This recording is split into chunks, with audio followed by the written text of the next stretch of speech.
simplified beyond measure, the socialist just wants to address the biggest elephant in the room right now, which is the class contradiction, because it causes so many other problems for us as a species, right? We want to address this, and then we're going to address other contradictions. But we want to start with this. And it is a strong tool, not only because of the class discussion, but through intersectionality, et cetera, et cetera. It is a liberating movement because it de facto, with class consciousness, addresses horrible shit like, homophobia, transphobia, racism, sexism, et cetera, et cetera. It's a part of the same package de facto because it would be insane to see class and not see other forms of discrimination, right? Nobody's saying that the class dichotomy is addressed, those things will simply dissipate, et cetera, et cetera.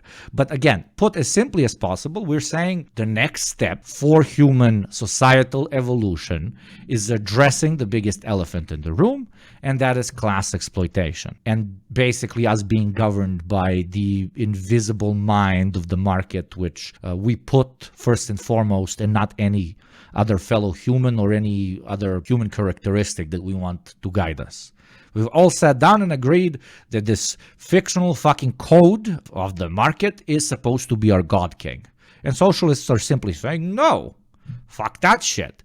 And once we address this, other things will need to be addressed.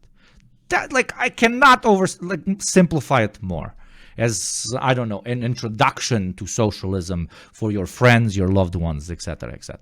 So is socialism ultimately about adaptability? Socialism is ultimately about evolution. Evolution. If all of history is class conflict, we've evolved every single time we addressed this class conflict. Oh, fuck you, I'm not following a king because he says he's been endowed by God and he has some friends, the aristocrats, which also are partly endowed by God. What, I'm a slave just because you think you can buy me and sell me? In previous slave societies, again, I'm oversimplifying. No, fuck that. Every single time we addressed the dichotomy between the so-called oppressed and oppressor, we've evolved. So socialism is ultimately about societal evolution, growth.